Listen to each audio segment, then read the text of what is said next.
आपका स्वागत है आपके अपने YouTube चैनल ब्रेन मैथ्स में। इस प्रकार का क्वेश्चन आपने बहुत साल किया होगा, लेकिन आपको बहुत समय लगा होगा। लेकिन यहाँ पे जो तरीका बताया जाएगा एकदम सेकंडों में। इस चैप्टर का नाम है कार्य और समय, और इसका टाइप है आदमी या औरतों या पुरुष या बच्चों पर आधारित प्रश्न। अब हम आ जाते अपने क्वेश्चन पे। हमारा क्वेश्चन है, यदि 6 आदमी या 8 औरतें किसी काम को 18 दिन में करते हैं तो कितने दिनों में 3 आदमी और 5 औरतें उस काम को समाप्त करेंगे। अब अगर हम देखेंगे यहाँ पे एक बार आदमी आया, यहाँ पे एक बार आदमी आया, यहाँ पे एक बार औरतें, और यहाँ पे एक बार औरतें आया है। अब पहली बात तो यह, जो पहली बार जो यहाँ पे आदमी है यह है m1 का मान। यम फार होता है मैन, यह हमारा है m1। अभी आपको ट्रिक बताया जाएगा। अब यह जो 3 आदमी है m2 का मान। अब यहाँ पे औरतें हैं वो भी 8, यह है w1 का मान। w फार होता है वुमेन, ये 5 औरतें, यह है w2 का मान। अब यहाँ पे बोला है 6 आदमी 8 औरतें किसी काम को 18 दिन, यानी कि यह टोटल डेज है। अब बोला है कि 3 आदमी और 5 औरतें उसी काम को करेंगे, यानी कि D2 का मान पूछा, नहीं D फॉर डे।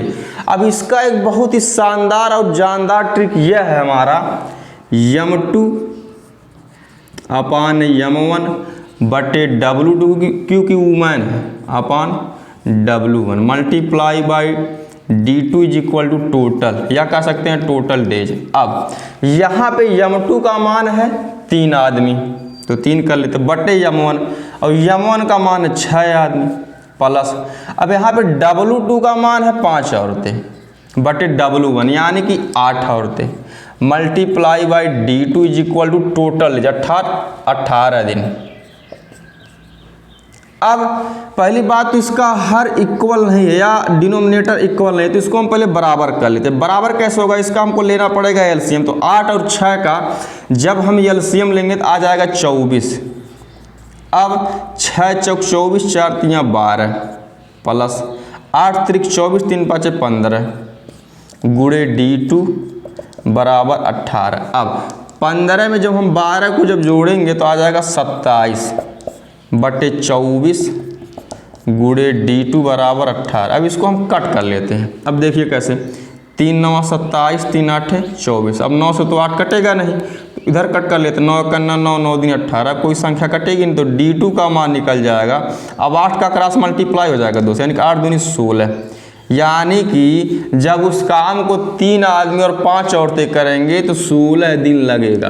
ये बहुत ही शानदार ट्रिक है। इससे पहले आपने सॉल्व किया होगा लेकिन बहुत टाइम लगा होगा। इस प्रकार का क्वेश्चन जहां भी मिलता है आप एकदम इसी तरीके से सॉल्व करेंगे, सेकंडों में सॉल्व होगा। बाकी ये फार्मूला आपको लिखने की जरूरत भी नहीं, इसको आप माइंड में भी कैलकुलेट कर सकते हैं। बाकी हमारा आंसर है सी वाला।